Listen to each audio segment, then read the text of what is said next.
श्री विद्याय नमः। हर हर महादेव। कन्या राशि वाले सभी जातक, आज मैं आपको वो रहस्यमय बात बताने जा रहा हूं जिससे आप वर्ष 2024 को अपनी मुट्ठी के अंदर कर सकते हो।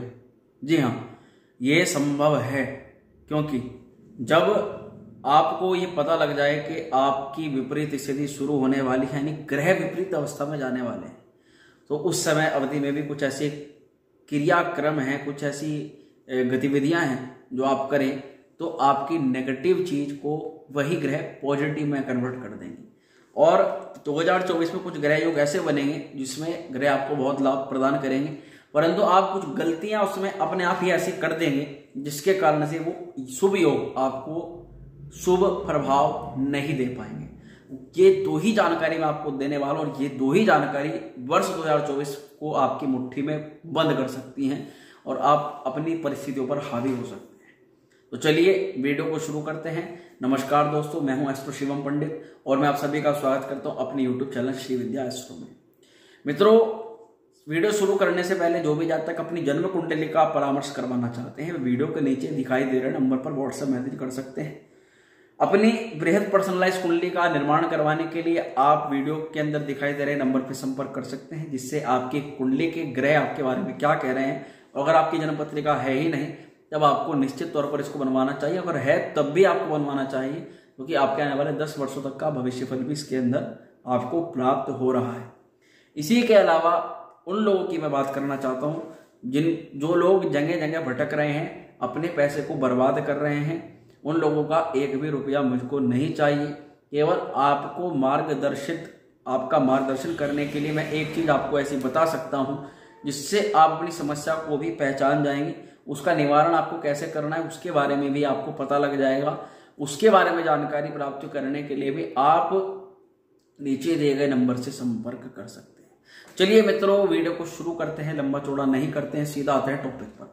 कैसे 2024 को अपनी मुट्ठी में आप कर सकते हैं। कन्या राशि वाले जातक, देवगुरु बृहस्पति, शनि महाराज, राहु और केतु, इन 4 ग्रहों पर ही आज की वीडियो मुख्य रूप से होने वाली है, क्योंकि यही 4 ग्रह जब किसी भाव में बैठ जाते हैं तो बैठ जाते हैं, जल्दी से हिलने का नाम नहीं लेते, और पूरे जीवन को परिवर्तित करने की, हर एक दिशा देने की, आपका चाहे करियर हो, लव रिलेशन हो, नौकरी हो, हर एक क्षेत्र को ये प्रभावित करने की क्षमता रखते हैं।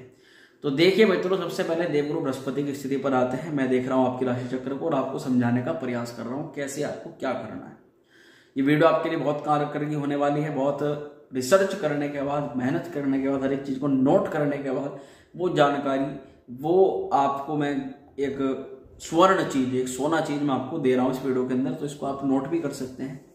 देवगुरु बृहस्पति 1 मई तक रहेंगे मेष राशि में, यानी कि आपके 8वें भाव पर। 8वें भाव पर बृहस्पति अशुभ प्रभाव देते हैं, यानी कि इनका शुभत्व खत्म हो जाता है। ऐसी अवस्था में जब बृहस्पति के 8वें घर के अंदर स्थिति रहेगी तो आपको इनसे कैसे लाभ लेना है, कैसे आप लाभ ले सकते हो। एक छोटा सा मैं आपको बताना चाहता हूं। अशुभ माता एवं दाम्पत्य कष्ट से आपको बचना है।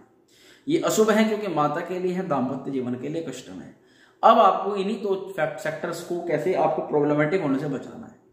माता के स्वास्थ्य का विशेष ध्यान रख करके चलना है, माता का आशीर्वाद लेना है, माता के संबंध बिल्कुल आपको खराब नहीं करने हैं, अपनी प्रॉपर्टी एवं वाहन की सफाई आपको करके चलनी है। ये बहुत ऐसी छोटी छोटी मैं आपको बात बताने जा रहा हूँ जो कि बहुत रिसर्च के बाद मैंने ये लिखी और अब मैं आपको ये समझा रहा हूँ। आपको अपने वाहन, आपका जो भी चीज आप यूज करते हैं आपकी डेली लाइफ के अंदर, आपका मोबाइल हो, आपका वाहन जो डेली यूज में आपके काम आते हैं, वे आपके साफ सुथरे होने चाहिए। और मोबाइल है तो यानी कि मोबाइल की स्क्रीन टूटी हुई है, स्क्रीन आपकी प्रॉपर होनी चाहिए। ये छोटी छोटी ही चीजें आपके बृहस्पति को अच्छा कर देंगी। यहाँ से आपको 8वें घर के फल अशुभ परिणाम से दूर कर देंगे। ठीक है, परिवार की सुख सुविधाओं का ध्यान रखना है, अपने पार्टनर से संबंध आपको अच्छे बनाने हैं, लड़ाई झगड़ा नहीं करना है। शुक्रवार को मीठी चीज अपने पार्टनर को आपको खिलानी है। आप चॉकलेट भी खिला सकते हैं, कुछ मीठा भी खिला सकते हैं। प्रॉपर्टी एंड बिजनेस में आपको बड़े निवेश से बचना है जितना हो सके। ज्यादा जब बड़े बड़े निवेश करने की बात आए तो आपको दूरी बना लेनी है। आपको ये करना है कि मैं थोड़े टाइम बाद करूंगा। कोई कहता भी है, फोर्स भी करता है तो थोड़ी टाइम बाद में करूंगा, क्योंकि ये समय अनुकूल नहीं है। वहीं आपको गुरु मंत्र की दीक्षा लेनी है, परंतु प्रश्न आता है गुरु मंत्र कहां से लें। तो गुरु मंत्र वर्ष के अंदर 1 तारीख यानी एक दिन हम ऐसा रखते हैं इसमें गुरु मंत्र देते हैं, आप हमसे भी संपर्क कर सकते हैं। इसी के अलावा गुरु जो है देवगुरु बृहस्पति की बात कर रहा हूं, 1 मई के बाद चेंज होंगे, वृषभ राशि में चले जाएंगे। जब वृषभ राशि में जाएंगे तो अब ये भाग्य स्थान पर आ जाएंगे, और भाग्य स्थान पर बृहस्पति शुभ परिणाम देते हैं क्योंकि यहाँ के ये कारक भाव माने जाते हैं। अब जब हमें यहाँ पर बृहस्पति शुभ परिणाम देंगे तो इनके शुभ परिणाम को बढ़ाने के लिए हमें क्या करना है, यहाँ प्रॉपर्टी एवं दाम्पत्य जीवन द्वारा भाग्य में वृद्धि आपकी दिखाई दे रही है। इस समय अवधि में आपको अब छोटे छोटे निवेश करने शुरू करने हैं, यानी कि बड़ा निवेश नहीं करना है एकदम, पर छोटे छोटे स्टेप आपको लेने हैं। आपको दाम्पत्य जीवन में बिल्कुल भी लड़ाई झगड़ा नहीं करना है। अगर परिस्थिति आपको आपके कंट्रोल से बाहर दिखाई दे तो साइलेंट हो जाना है, बोलना नहीं है, परंतु लड़ाई अपनी तरफ से कोई भी गतिविधि नहीं करना है। नौकरी व्यापार में किसी को बुरा भला नहीं कहना है, सबसे आपको संबंध अच्छे लेकर के चलने हैं। बिजनेस पार्टनर को हर बुधवार को कुछ ना कुछ आपको खिलाना है, कुछ भी आपको उसकी मनपसंद की चीज खिला दें तो और भी ज्यादा अच्छा रहेगा। या आपके उसके किसी मनपसंद क्षेत्र पर आप उसको घुमाने के लिए ले अपने पार्टनर, बिजनेस पार्टनर हो बिजनेस पार्टनर, नहीं तो लाइफ पार्टनर हो तो लाइफ पार्टनर, दोनों ही आपके भाग्य के लिए बहुत ही अच्छा काम करेंगे। प्रत्येक शनिवार अपने व्यापारिक कर्मियों पर आपको ध्यान देना है और अपने व्यापार की कमियों पर भी ध्यान देना है।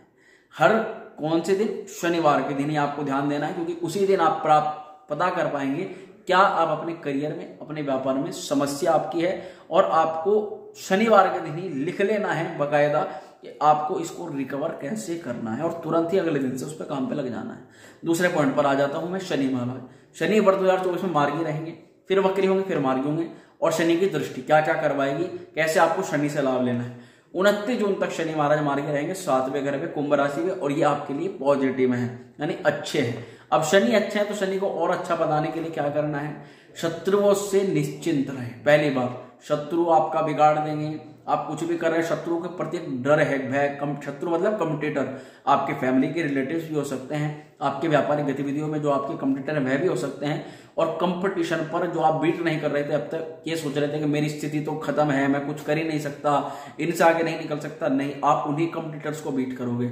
शनि महाराज की स्थिति आपको कंपटीशन में बीट करने के लिए तैयार करवा रही है। आप यकीन मान के चलिए किसी बड़े कंपटीटर को आप बीट कर सकते हैं, और किसी व्यक्ति से आपको दबना नहीं है। इस पूरे समय अवधि में व्यक्तियों से दबेंगे तो दबे ही रह जाएंगे, याद बात मान के चलिए आप मेरी। किसी को उधार पैसा नहीं देना है आपको, परिवार के लोगों से आपको संबंध अच्छे रख करके चलने हैं। फिर शनि की दृष्टि पर बात करते हैं। शनि 8वें घर को देखेंगे, 12वें घर को देखेंगे, और आपके तीसरे घर को देखेंगे। अब तीनों ही घर में अचानक परेशानी आपकी कम होगी, क्योंकि 8वें घर को देख रहे हैं। अचानक से जो लोड चल रहा है, जो परेशानी, जो दिक्कत और परेशानियों का पहाड़ टूट करके गिर रहा है, उसका लेवल बहुत कम हो जाएगा, और आकस्मिक धन लाभ आपके बढ़ने शुरू हो जाएंगे। अचानक से आपकी कोई डील आ रही है, कोई काम आ रहे हैं। यात्रा खर्च पर विशेष आपको ध्यान रखना है, यात्राएं फिजूल नहीं करनी है, बिना बात के इधर उधर घूमना नहीं है, बिना बात के एक मोहल्ले से दूसरे मोहल्ले में भी नहीं जाना है, ठीक है, इन पर विशेष ध्यान रखना है। शनि 29 जून को फिर वक्री होंगे। जब वक्री होंगे तो 5वें घर का फल करेंगे, और 5वें घर का फल करेंगे तो निगेटिव फल करेंगे। कैसे बचना है नेगेटिव फल से, और नेगेटिव को पॉजिटिव में कैसे आपको चेंज करना है। सबसे पहले संतान की बात आपको ज्यादा नहीं माननी है। संतान अगर आपको बात माने, कुछ कहता है कि आप ये गाड़ी ले लो, या ये काम कर लो, या इन्वेस्टमेंट कर लो, या कुछ भी आपको सलाह दे रहा है, बिल्कुल ध्यान नहीं देना, सुन लीजिए। और इसी के अलावा आपको ज्यादा इमोशनल भी नहीं बनना है। इस समय अवधि में आप इमोशंस के चक्कर में धन भी गंवा सकते हैं, और कई बार तो आप अपने संबंधों को भी खराब कर सकते हैं, ठीक है। लाइफ को प्रैक्टिकल सोच करके चलना है, हार्डली सोच करके नहीं चलना है। हार्डली सोचेंगे तो नुकसान ही होगा, अगर दिमाग से सोचेंगे तो प्रॉफिट होगा। विद्यार्थियों को फोकस की सलाह देना चाह रहा हूं। समय अवधि में आपको अपनी लव लाइफ अच्छे करने के लिए ज्यादा मेहनत नहीं करनी पड़ेगी, अपने आप को आपको बस व्यस्त रखना है। यही कुछ टिप्स हैं आपके लिए। फिर 15 नवंबर को ये मार्गी हो जाएंगे, और मार्गी होने के बाद में फिर ये 6ठे भाव में जब रहेंगे तो आपको धीरे धीरे शत्रु परास्त आपके होते चले जाएंगे। कर्ज की जो चिंता है वो कम होती हुई चली जाएगी। कंपटीटर आपके आगे घुटने टेक देंगे, और आपको प्रयासों में सफलता मिलने के जो योग है वो काफी हद तक बढ़ जाएंगे।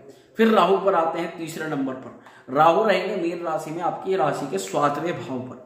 अगर 7वें भाव में राहु की स्थिति है तो जीवन साथी का जो स्वास्थ्य है उस पर आपको विशेष ध्यान रहना पड़ेगा, ठीक है। 7वें घर पर जब राहु होते हैं तो व्यक्ति को अपने स्वास्थ्य का विशेष ध्यान रखना ही रखना पड़ता है, क्योंकि आपकी राशि को भी देखेंगे और आपके जीवन साथी के हेल्थ पर भी ये प्रभाव डालेंगे। ऐसे में अपने निजी जीवन में आपको किसी दूसरे की एंट्री बिल्कुल नहीं होने देनी है।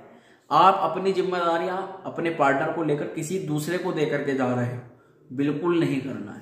आप ही की जो जिम्मेदारी आपकी है वो आपको ही उठानी है, नहीं तो आप यहाँ पर राहु से दुष्प्रभाव को पैदा कर देंगे। ठीक है, आपको अपने पार्टनर पर भरोसा रखना है।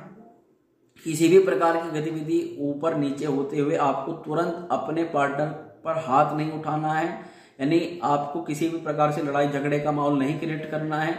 वहीं आपको एक दूसरे के प्रति सामंजस्य भाव की उत्पत्तता करनी है, एक दूसरे के प्रति एक प्रेम वाला जो भाव है वो बढ़ा करके चलना है, और आपको ये उसको महसूस कराना कि मैं हर स्थिति में तेरे साथ हूं, चाहे उसकी स्थिति पार्टनर कितनी भी आपको बेकार दिखाई दे रही है। अपने पार्टनर की बातों को आपको व्यवसाय में इस्तेमाल नहीं करना इस समय अवधि में, और इसी के अलावा अपने करियर और व्यवसायिक दस्तावेजों को संभाल कर, डॉक्यूमेंट को बहुत केयरफुली संभाल कर रखना है। किसी भी डॉक्यूमेंट को खोना नहीं है, जो भी आपके पर्सनल डॉक्यूमेंट है।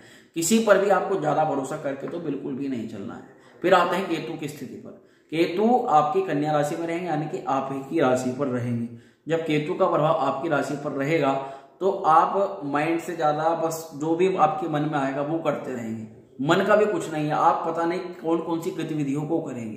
तो इस प्रकार से आपको जब ये गतिविधि आपको एक्टिविटीज करनी है तो यहाँ सबसे प्रभाव आप लाभ ले सकते हैं केतु का। आप उस शारीरिक गतिविधियों को एक्सरसाइज गतिविधि में चेंज कर लीजिए, क्योंकि अगर केतु कुछ भी करवा देंगे तो कुछ में तो ये प्रॉफिट और लॉस भी करवा सकते हैं, बट अगर इनसे प्रॉफिट लेना तो केतु का सबसे ज्यादा प्रभाव रहेगा आपकी बॉडी पर, बॉडी पावर पर। तो आप क्या करें, जितना हो सके इस समय में व्यायाम करें, कसरत करें, शारीरिक परिश्रम करें जितना भी कर सकते हैं, क्योंकि यहाँ केतु आपके लिए शारीरिक परिश्रम से बहुत लाभ आपको प्रदान करवाएंगे। पुस्तकों को एकत्र करके रखें, ये एक उपाय है। एकांत में आपको बिल्कुल नहीं रहना है। केतु का प्रभाव आपकी राशि चंद्र राशि पर रहता है तो व्यक्ति को टेंशन थोड़ी सी देते ही देते हैं। स्वभाव को ज्यादा गंभीर नहीं बनाना है, थोड़ा हंसमुख रहना है, दूसरों के साथ में अच्छा बिहेवियर करना है और ज्यादा संकोच नहीं करना है। सही गलत जब समझ में आपके नहीं आए तो केवल अपने पिता की आपको सलाह माननी है, उसी से आपका कल्याण हो जाएगा। तो मित्रों, ये था 2024 में कैसे आप 2024 को अपनी मुट्ठी में कर सकते हो, कौन कौन सी गतिविधियां आप अपना सकते हो, कौन कौन से कार्य कर सकते हो, कौन कौन से उपाय कर सकते हो, सब जानकारी हमने आपको दी। बाकी वीडियो आपको कैसी लगी कमेंट करके जरूर बताएं। अच्छी लगे उसको लाइक शेयर कमेंट करना बिल्कुल नहीं भूले। मां श्री विद्या आपका कल्याण करे। ओम श्री विद्या।